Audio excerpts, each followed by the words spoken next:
ओम शांति। प्रश्न कहीं से उत्तर मधुबन से, इस कार्यक्रम में आप सभी कुमार भाइयों का फिर से अभिनंदन है।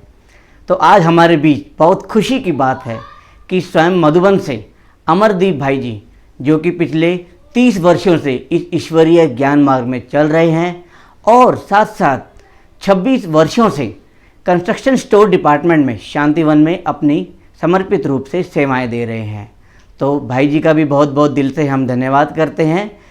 भाई जी, आपसे आज का एक प्रश्न है कुमार भाई का कि हायर स्टडीज़ करने का उनका विचार है जिसमें 3 से 4 वर्ष लगेंगे, और यदि वो हायर स्टडीज़ पढ़ते हैं तो दुनिया में भी कहा जाता है कि उसमें 16 घंटे 18 घंटे पढ़ना पड़ेगा। तो उनके मन में ये डर है कि अगर मैं इतना टाइम दूंगा तो मेरा ज्ञान योग में कहीं मैं पीछे ना रह जाऊं, क्योंकि समय बहुत कम है, भाग्य भी बनाना है, सेंटर पे सेवाएं भी बहुत रहती हैं। तो क्या वो ये हाई स्टडीज़ छोड़ के कोई छोटी मोटी जॉब पकड़ लें या फिर अपना हाई स्टडीज़ को कंप्लीट करें और साथ साथ बैलेंस बनाएं? इस पे आपका मार्गदर्शन चाहिए। ओम शांति। देखिए, पहले का जो ब्रह्मा बाबा का जो समय था, उस समय पढ़ाई का उतना ज्ञान में महत्व नहीं था। आप खुद भी देखते होंगे, सारा वर्क उस समय हैंड वर्क किया जाता था, पेपर वर्क होता था। आज का समय सारा वर्क इंटरनेट वर्क है, कंप्यूटराइज वर्क है।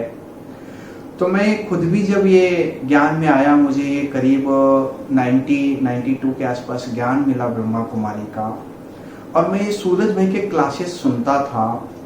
उस समय सूरज भाई के 95 के आसपास कुछ क्लासेस आए थे, 6-7। उन्होंने साफ शब्दों में कहा था कि 97, 2000, 98 में विनाश हो जाएगा। अलग अलग तरह के उनके 5 क्लासेस थे। पढ़ाई का कारण मेरा उमंग उत्साह बिल्कुल 0 हो गया। मैंने घर वालों को कहा कि जब विनाश ही होना है तो पढ़ाई किस लिए करना है, क्या काम की। लेकिन वास्तविक देखा जाए, आज का 2021 चल रहा है, मैं 1992 की बात कर रहा हूँ। आज हम विनाश विनाश बोल के सुनते आ रहे हैं, लेकिन हुआ कुछ नहीं। कईयों ने इस विनाश के कारण अपना जॉब छोड़ा, पढ़ाई छोड़ी, अपने बिजनेस को कम किया, लेकिन हुआ कुछ नहीं। होगा ये सत्य है, भगवानुवाच। लेकिन जिन जिन मनुष्यों ने भी इस पर चिंतन करके अपने विचार रखा, उन विचारों के कारण कई लोगों की जीवन में उमंग उत्साह पढ़ाई के कारण डाउन हुआ। मैंने बहुतों को देखा है ये। लेकिन मेरा खुद का अनुभव जो मैं कहता हूँ यहाँ कईयों को देखते हुए, कि पढ़ाई लाइफ में कभी भी नहीं छोड़ना चाहिए। जितनी ज्यादा अच्छी पढ़ाई कर सकते हैं, अगर हमारे अंदर इंटेलिजेंटता है, हमारी बुद्धि तेज है, हमारा ईक्यू बहुत अच्छा है, तो पढ़ाई कभी नहीं छोड़ना चाहिए। ये मेरा खुद का अनुभव कहता है। सांसारिक हो या अलौकिक जीवन हो, हर जगह पढ़ाई का महत्व है। आप देखिए, सतयुग हो, त्रेता, द्वापर और कलयुग।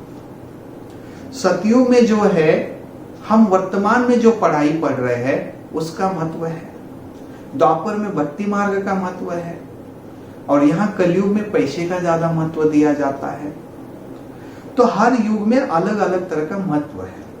लेकिन जब तक हम अच्छी शिक्षा नहीं लेंगे, ना हमारे जीवन को हम सुचारू रूप से चला पाएंगे, ना इस ज्ञान मार्ग को हम अच्छे समझ पाएंगे, ना ही हम अच्छी ढंग की सेवा कर पाएंगे।